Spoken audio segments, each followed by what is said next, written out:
Terima kasih. Hari ini adalah Hari Raya Jumat Agung.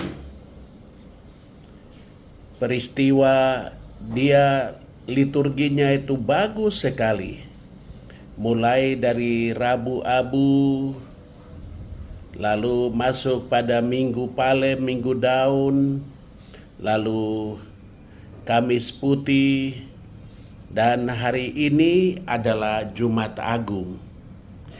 Dalam perayaan Jumat Agung ada kisah yang menurut saya itu jarang direnungkan secara umum. Itu hanya komunitas atau orang-orang tertentu, kelompok kategorial tertentu saja yang biasa merenungkan atau merefleksikannya.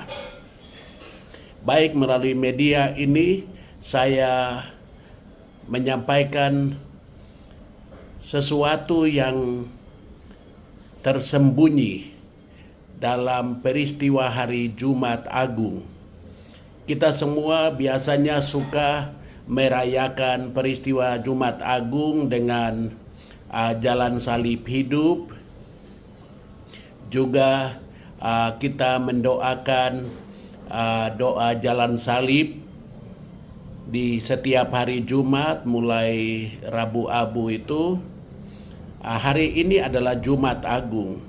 Peristiwa menarik yang tersimpan sebagai mutiara berharga yang mungkin banyak orang belum tahu, yaitu setelah Yesus ditangkap di Getsemani, lalu Yesus dibawa, disiksa, lalu setelah itu dijatuhi hukuman. Yang kita semua kenal adalah Yesus di Taman Getsemani itu dia setelah perjamuan Kamis Putih, lalu turun ke lembah Kidron di Taman Getsemani. Di sana dia bergulat sampai keringatnya berubah menjadi darah. Ke dalam tanganmu kuserahkan. Kalau aku mau cawan ini berlalu, tetapi bukan kehendakku melainkan kehendakmu. Sebanyak 3 kali, lalu keringatnya, piluhnya itu menjadi darah. Lalu setelah itu dibawa ke rumah Kayafas. Apa saja yang terjadi semalam-malaman di rumah Kayafas? Yesus diturunkan, disimpan semalaman itu di dalam satu tempat, di dalam sebuah tempat seperti sumur. Yesus disimpan di situ.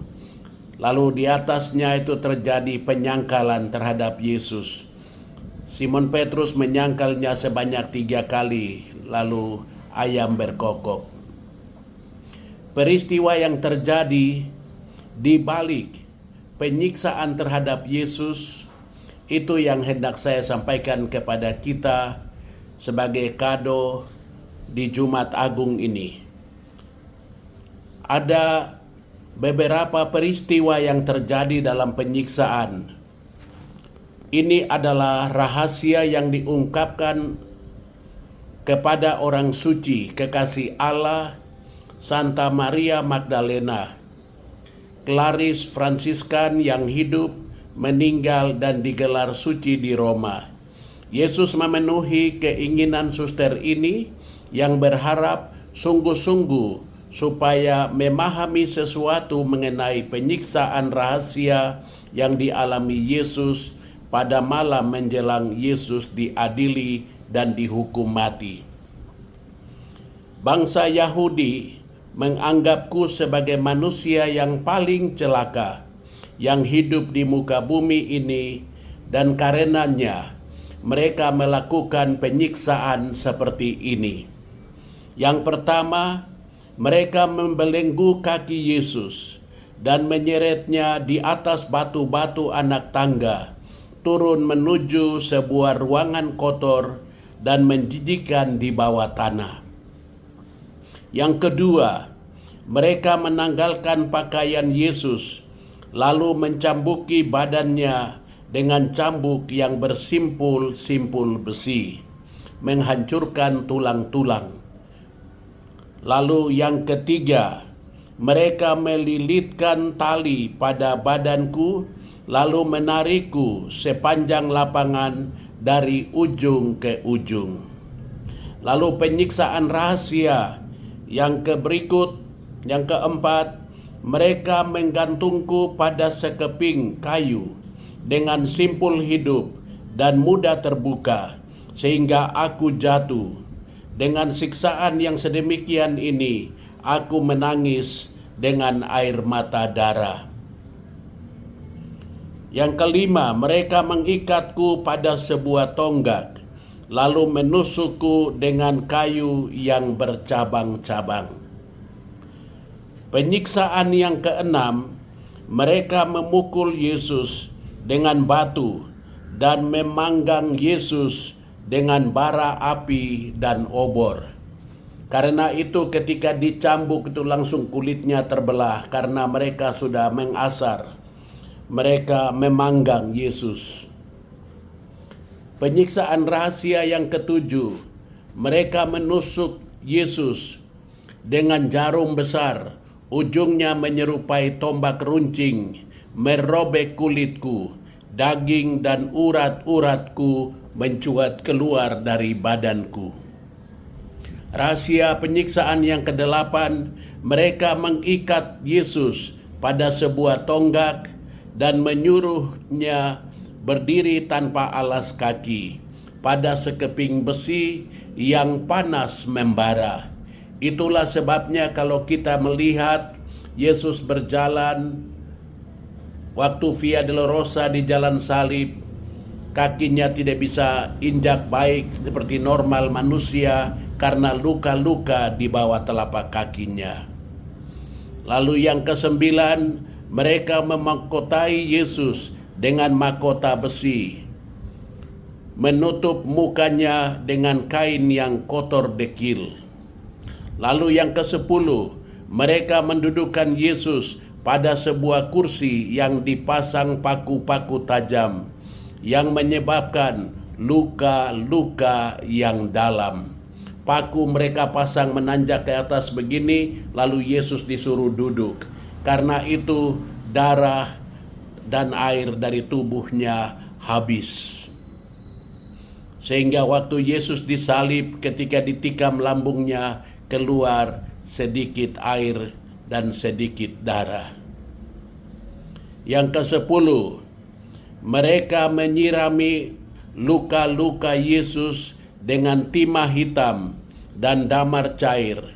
Kemudian mereka mengencetku pada kursi yang berpaku-paku ini, menusuk membenam masuk semakin dalam dan lebih dalam lagi ke dalam badan Yesus. Itulah sebabnya Yesus jatuh 3 kali. Dia berjalan seperti tidak bertenaga karena penyiksaan yang dia alami. Seluruh tubuhnya menjadi luka. Yang ke-12, supaya malu dan makin sengsara, mereka menusukkan jarum-jarum di lubang pori janggutku yang sudah dicabuti. Lalu lengannya diikatkan ke punggungnya dan mereka menggiringnya keluar dari penjara, dibarengi tamparan-tamparan dan pukulan-pukulan. Lalu penyiksaan yang ke-13, mereka menghempaskan pada sebuah salib dan mengikatnya sedemikian kencang sehingga Yesus hampir-hampir tidak bisa bernafas sama sekali. Mereka mendorong, yang ke-14, mereka mendorong keras kepalaku sehingga aku jatuh terlentang ke tanah. Lalu mereka menginjak Yesus yang menyakitkan dadanya. Kemudian mereka mencopot duri mahkotaku dan mencucukkannya ke lidahku. Itulah sebabnya saudara-saudari, di dalam jalan salib Via Dolorosa, Yesus ngomong hanya sebentar-sebentar saja, karena lidahnya sudah luka-luka, tidak berdaya lagi, tidak ada energi dan tidak ada kekuatan. Dan yang ke-15, penyiksaan rahasia yang terakhir. Mereka menuangkan dalam mulut Yesus kotoran-kotoran yang sangat busuk dan menjijikan, sebab mereka kehabisan cara-cara penyiksaan yang sadis keji kepadaku. Yesus berpesan kepada kita hari ini yang merayakan Jumat Agung, "Anakku, Aku menghendaki supaya kamu menyampaikan kepada siapa saja ke-15 penyiksaan ini, supaya masing-masing mereka dimuliakan. Siapa saja yang setiap hari mempersembahkan kepadaku dengan kasih sayang salah satu dari penderitaanku ini, dan sungguh-sungguh mendoakan doa ini, akan dikaruniakan kemuliaan kekal baginya pada hari penghakiman." Saudara-saudari terkasih, di Jumat Agung itu ada peristiwa yang bertalian. Tidak usah kita putuskan salah satu. Mulai dari Kamis Putih, terus pergulatan di Getsemani, lalu Yesus ditangkap, dibawa ke rumah Kayafas, lalu 15 rahasia penyiksaan ini, lalu waktu Yesus disalib itu ada 7 sabda bahagia, ada 7 sabda yang Yesus ungkapkan dari atas salib itu. Nanti 7 sabda kita akan renungkan lagi esok. Hari ini 15 rahasia penyiksaan yang dialami Yesus pada malam menjelang Yesus diadili dan dihukum mati. Saya berdoa untuk kita semua yang ada di atas tanah Papua, baik yang di pesisir, di pegunungan, di mana saja engkau berada, di rawa-rawa, engkau yang ada dalam suasana apapun hari ini, jam 15.00, jam 3 sore, benamkan dirimu pada kerahiman Tuhan. Yesus membayar harga yang terlalu mahal. Dia tidak bersalah, dia tidak berdosa, tapi dia rela menjalani Via Dolorosa, jalan salib itu. Supaya apa? Engkau dan saya selamat dari kutuk dosa. Terima kasih Tuhan Yesus, sebab dengan salib suci, engkau telah menebus saya dan semua yang mengikuti, melihat dan mendengar live ini. Tuhan Yesus berkati. I love you.